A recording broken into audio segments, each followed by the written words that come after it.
नमस्कार, मैं अभिषेक कुमार। आज मैं आपको एक ऐसे जगह पर लेकर के आया हूं जहां बिहार में जहां से राजनीति होती है, कांग्रेस पार्टी यानी कि सदाकत आश्रम जो कुर्जी हॉस्पिटल के बिल्कुल समीप है, एलसीटी घाट के बिल्कुल समीप है। ये बहुत बढ़िया और बहुत अच्छा एरिया माना जाता है क्योंकि यहाँ गंगा का माँ गंगा का तट है। और अभी विगत जो दिन सप्ताह बीते हैं इसमें जो है सो बहुत बड़ा बदलाव आया है कांग्रेस पार्टी में। कांग्रेस पार्टी सडनली जो है सो पद यात्रा का मूवमेंट लेती है और कन्हैया कुमार को प्रोजेक्ट करके बिहार में और पद यात्रा करवा रही है। इसी बीच पद यात्रा चल ही रहा था कि इसी बीच जो है सो प्रदेश अध्यक्ष का जो है सो चेंजिंग हो जाता है। अखिलेश सिंह और अभी राजेश कुमार को बना दिया जाता है अल्पसंख्यक परिवार से। तो इसका क्या संदेश क्या देना चाहता है चाहती है आपकी पार्टी पूरे प्रदेश को, बिहार प्रदेश को? पूरे देश में ये संदेश है राहुल गांधी जी का। हमारे नेता है आदरणीय राहुल गांधी जी, जो कहते रहे लगातार कि जिसकी जितनी भागीदारी उसकी उतनी हिस्सेदारी, उस आधार पर दलित कोटे से उनको बनाया गया है। और ये साफ है कि राजेश राम जी के पिताजी दिलकेश्वर राम जी कांग्रेस के बहुत कद्दावर नेता रहे, माने जाने वाले। दिलकेश्वर राम जी के समय ये था कि हॉस्पिटल में सुपरिटेंडेंट बिल्कुल टाइम से पहुंचते थे, डॉक्टर बिल्कुल टाइम से पहुंचते थे। वो दिलकेश्वर राम जी का जो इतिहास रहा है उस पृष्ठभूमि को देखते हुए राजेश राम जी का चयन किया गया है राहुल गांधी जी के द्वारा। ये बहुत ही अभी के समय में वो विधायक भी है शायद, 2 बार के विधायक हैं वो। जब पार्टी जब आपकी सत्ता में आई थी, महागठबंधन और जेडीयू का जो गठबंधन हुआ था, उस समय इनको मंत्री पद वगैरह कहीं से कुछ लाभ मिला था? नहीं, उस समय सम्मानित नहीं किया गया था शायद, इसीलिए कांग्रेस पार्टी बहुत ही ज्यादा प्रभाव अपना डालना चाहती है बिहार के राजनीति में। और पप्पू यादव का सिस्टम हमको समझ में नहीं आ रहा है। निर्दलीय चुनाव लड़ते हैं, सपोर्ट कांग्रेस पार्टी का करते हैं, कभी झंडा लेकर के घूम जाते हैं और कभी कहते हैं कि नहीं मैं इंडिपेंडेंट हूँ।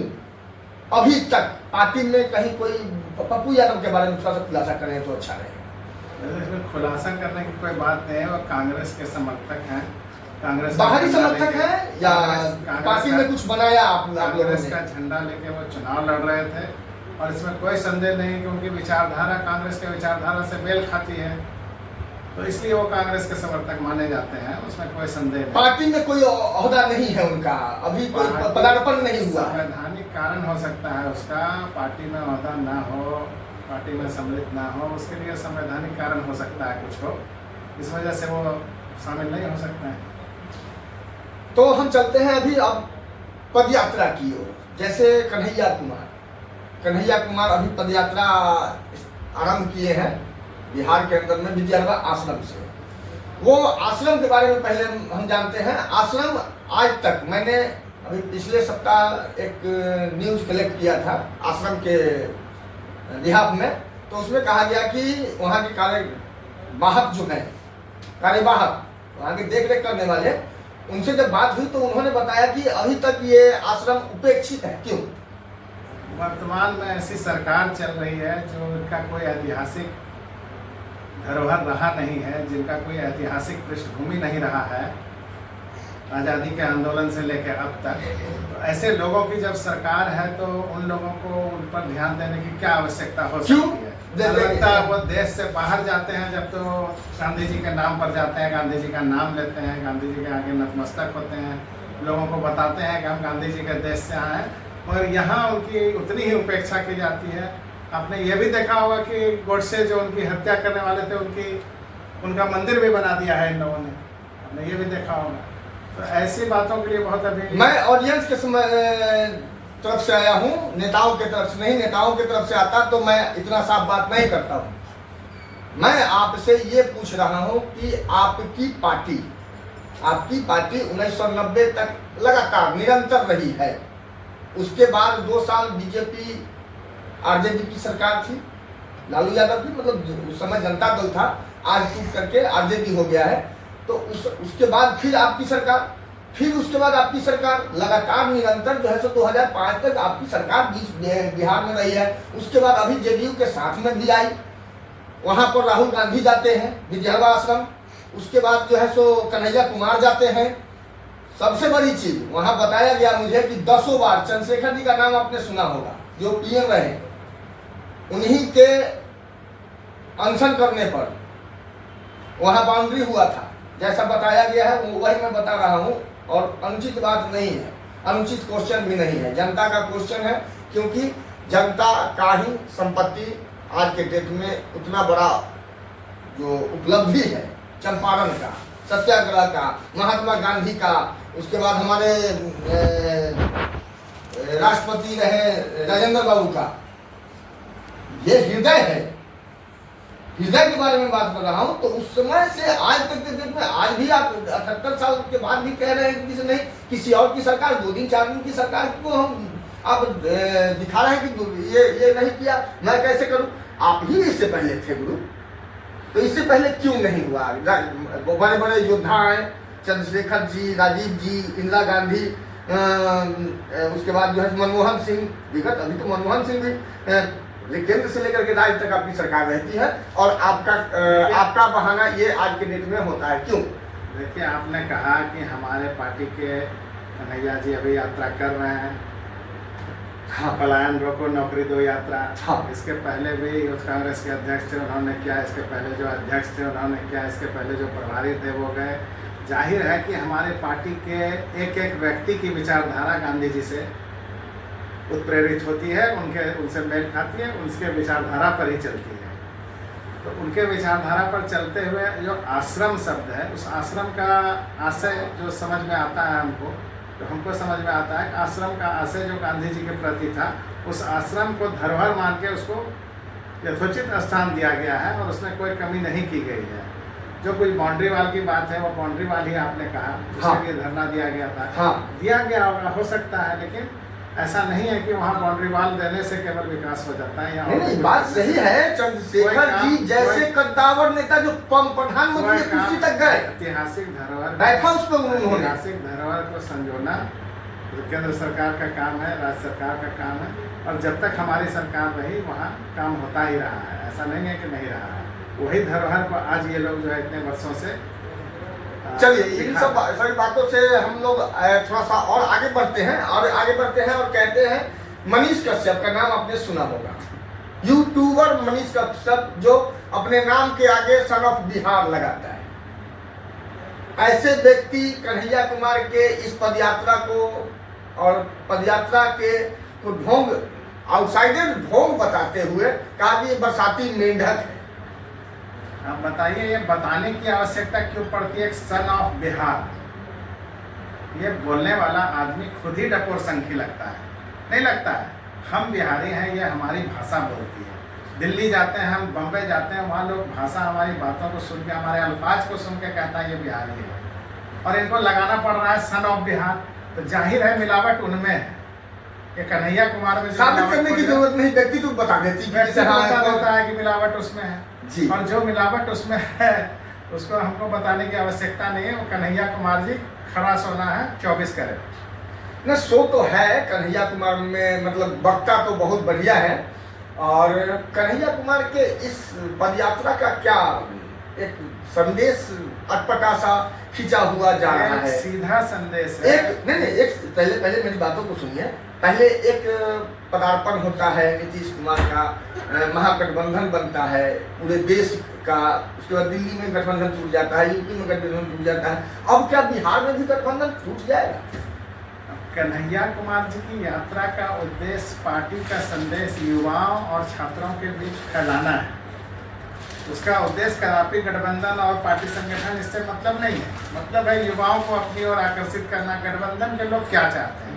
गठबंधन के लोग ये चाहते हैं कि हमारा साथी दल मजबूत रहे, उसका साथ हमको मिले। तो साथी दल जितना मजबूत होगा उतना ही साथ मिलेगा ना। तो गठबंधन को इस बात से कोई परेशानी नहीं है, आप लोग बिना मतलब लेकिन दोनों लोग बयानबाजी, हम लोग विचलित इस बात से हैं कि दोनों लोग बयानबाजी से बच रहे हैं। कन्हैया कुमार भी कहीं विशेष आरजेडी के विरोध सपोर्ट में नहीं बोल रहे हैं और आरजेडी के भी लोग वहाँ नहीं। उसके बाद पप्पू यादव भी गौन है, जो इतना चिल्लाने वाला, पेट पीटने वाला आदमी, रो के सुनाने वाला आदमी कि मैंने ये किया, मैंने वो किया, मैंने ऐसे किया, मैंने वैसे किया, वैसे आदमी जो है सो आज मतलब गौन है, चुपचाप है, सडनली सडन डाउन किए हुए हैं। एक चुनाव के बाद दूसरे चुनाव के बीच 5 साल का मौका होता है, पार्टी संगठन अपने को मजबूत करना चाहती है, जिसमें हम लोग कहीं पिछड़ गए होंगे तो थोड़ा तेजी से हम लोग यात्रा करके लोगों तक पहुंचना चाहते हैं और अपने पार्टी को मजबूत करना चाहते हैं। जब हम मजबूत होंगे तभी हम अपने साथी को मजबूती दे सकते हैं। या प्रशांत किशोर का कहीं ना कहीं जो ये पदयात्रा का सिस्टम चल गया है, उनके पदयात्रा करने के बाद यात्रा निकालते हैं, उपेंद्र कुशवाहा यात्रा निकालते हैं, तेजस्वी यादव यात्रा निकालते हैं, नीतीश कुमार यात्रा निकालते हैं, फलाने धमाके, मतलब यात्रा ही यात्रा चल रहा है। प्रशांत के इस यात्रा का देखिए 1917 में जो गांधी ने अपना पदयात्रा किया विजयवाड़ा आश्रम से, उसके बाद पदयात्रा बिल्कुल बंद था। कहीं भी पदयात्रा का कोई चर्चा नहीं होता है। एक बार जब प्रशांत आते हैं 2-2.5 साल पदयात्रा करते हैं, उसके बाद जो है सो आपका पदयात्रा पर पदयात्रा और नहीं तो यहाँ हाँ राहुल गांधी का पदयात्रा हम लोग भूल ही गए। पूरी कांग्रेस गांधी जी क्या है के साथ 1917 में भी रही होगी। हाँ 1917 में भी गांधी जी की यात्रा के साथ पूरी कांग्रेस रही होगी और पूरी कांग्रेस उसके बाद जो सबसे बड़ी यात्रा हुई है वो आदरणीय राहुल गांधी जी की यात्रा है। और राहुल गांधी जी की यात्रा को देश भुला नहीं सकता है। 4000 और 3000 किलोमीटर की यात्रा करना कोई मामूली बात नहीं है और उनकी इस यात्रा से प्रेरित होकर बहुत लोगों ने यात्रा का नाम देश जोड़ो यात्रा था शायद। देश जोड़ो यात्रा था, बिल्कुल। एक छोर से दूसरी छोर जाना देश जोड़ने के बराबर ही तो है। और वही यात्रा अगर यहाँ लोग करते हैं तो आप लोग को कैसे लगता है कि किसी और को देखकर या किसी और से शिक्षा लेके हम लोग ये काम करेंगे? हम लोग का इतिहास है, हम लोग हमेशा आवाम के लिए यात्रा करते रहे हैं। हमारी पार्टी के नेता हमेशा आवाम के लिए यात्रा करते रहे हैं और आवाम की परेशानियों को समझना, उनकी परेशानियों को उजागर करना, यही इस यात्रा का उद्देश्य है। तो जन सुराज के उद्देश्य में और कांग्रेस के उद्देश्य में क्या अंतर है? वो भी गांधी के चरण शरण में ही बैठ करके चाहते हैं कि बाजी मार लें पूरे बिहार को। ये बहुत बड़ा अंतर है, बहुत बड़ा अंतर है। वो एक बिजनेसमैन है, वो एक सब पार्टी के पर लिए काम कर चुके हैं। आज भी वो किस पार्टी से तय करके काम कर रहे हैं इसका पता नहीं है। ये जो आदमी की बीजेपी का काम किया, तृणमूल का काम किया, जेडीयू का काम किया, वो उस आदमी से कैसे अपेक्षा रख सकते हैं आज के तारीख को किसी और का काम नहीं कर रहा हो? आपको ये समझना होगा, जनता का काम करते हैं। ये बात जनता को बताना होगा। उनके कर्मचारी को तनख्वाह कैसे किस कंपनी के द्वारा जाता है, वो जो बस का मामला आया वो कैसे आया, वो सबको अगर आप देखेंगे, जोड़ेंगे तो आप समझ जाएंगे पैसा किस रास्ते से कहाँ जा रहा है। नहीं, वो तो बताते हैं कि ये बुद्धि से कमाया हुआ रुपया है और मैंने क्या किया है वो पूरे देश दुनिया को पता है। बिल्कुल उनकी बुद्धि से कमाया रुपया है, जो हर एक पार्टी से उन्होंने रुपया लिया है और हर एक पार्टी से लिया हुआ रुपया आज किस पार्टी से लेके फिर खर्च कर रहे हैं, इस बात को समझना ज्यादा जरूरी है। काम किया है, बिल्कुल काम किया है। काम करके और रुपया कमाना, पंडित जी पूजा कराते हैं, मंत्र पढ़ देते हैं और पैसा ले लेते हैं। तो आप देते हैं तो आज देते हैं नहीं देते? आज भी वो कोई मंत्र पढ़ रहे होंगे, देते हैं नहीं देते? आज भी पंडित जी कोई मंत्र पढ़ रहे होंगे। कोई मालिश करता है, कोई मालिश करता है, फिजियोथेरेपी डॉक्टर भी होता है, क्या बोलते हैं ऑपरेशन करने वाला। तो वो पैर पकड़ के ऐंठता है या सहलाता है, उसको बढ़िया से बैठाता है तो लेता है। और एक डॉक्टर ये होता है जो पेट जीत दिया, चाहे सर्जरी कर दिया और पैसा ले लिया। आज भी वो कोई मंत्र पढ़ के पैसा ले रहे होंगे और कहीं से आ रहा होगा।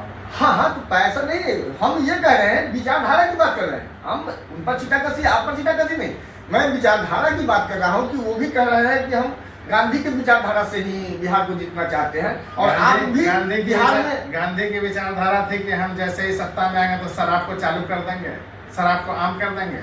क्या आज शराबबंदी हमारे पार्टी के संविधान में लिखा हुआ है सदस्यता लेंगे तो शराब नहीं पिएंगे? क्या बिहार में कभी भी शराबबंदी करने से शराबबंदी हो सकती है? क्वेश्चन मेरा ये है। मैं ये नहीं जानता कि वो सही कहें या आप गलत कर रहे हैं। मैं ये कहता हूँ कि शराबबंदी रुक सकता है संभव है, पॉसिबिलिटी कहीं से है कि जिस वर्ग आपके गठबंधन का के जो लोग हैं, मैं राघोपुर विधानसभा से ही आता हूँ और वहाँ से ऊपरी तट पे मैं रहता हूँ, सबसे लास्ट में हाजीपुर से एरिया बंधा हुआ है, तो हम लोग थोड़ा स्टैंडर्ड टाइप वो एरिया हो जाता है केलवनी के बाद। तो आपको मैं बताता हूँ कि वहाँ जो तांडव हो रहा है, गांजा तस्करी, स्मैक, जुआ, दारू और दारू बालू, मतलब एवं प्रकार से जो ये हो रही है, उसके बाद आपकी सरकार गठबंधन कर रही है, मतलब आपकी पार्टी उसी पार्टी से गठबंधन कर रही है, जहाँ पे मुख्यमंत्री, उप मुख्यमंत्री, डिप्टी सीएम और मुख्यमंत्री राबड़ी, श्रीमती राबड़ी देवी वहाँ की विधायिका है और वहाँ इतना बड़ा ये सिस्टम चल रहा है। 3,000 और 5,000 करोड़ का, मैं साबित कर दूंगा इसमें। 3,000 और 5,000 करोड़ का हेरोइन जब देश की बंदरगाह पे उतरता है, 1,600 करोड़ का हेरोइन का पैकेज जब पकड़ा जाता है, जब 2,500 करोड़ का पैकेज जब पकड़ा जाता है हेरोइन का, और बाकी सब जो चला आता है देश के अंदर, वो यही काम तो हो रहा है देश में। युवाओं के बीच यही तो सारा नशा फैलाया जा रहा है ताकि उनको जो है रोजगार देने की आवश्यकता ना पड़े, वो पढ़ना लिखना से छोड़ दें। ये नशा फैलाने का काम जो करने वाले लोग हैं, वो निश्चित रूप से हमारे देश के आवाम को बिगाड़ना चाहते हैं, देश के भविष्य को खराब करना चाहते हैं। वो सोचते हैं वो सरकार से अपेक्षा ना रखे, वो नशे में धुत रहे। नशा में पूरे बिहार को धुत करने वाली जो पार्टी है, नशा में धुत करने वाली जो पार्टी है, वो पार्टी कौन है, उसका नाम? आज जिसकी सरकार है, आज जो कह रहे हैं उनको देखिए। तो शराबबंदी के किए हुए हैं, शराबबंदी किए हुए तो फिर बिक कैसे रहा है, नशा कर कैसे रहा है? नटवर लाल कोई जो है, जिनके कदम का कोई ये नहीं है, ठीक नहीं है, कब कहाँ चले जाएंगे। अब होम डिलीवरी हो रहा है, अब रहने दीजिए। जी नमस्कार, मैं अभिषेक कुमार। जहाँ तक सही और जहाँ तक गलत नेताजी ने कहा, ये सब आप मेरे कमेंट बॉक्स में लिख करके बताएं। धन्यवाद।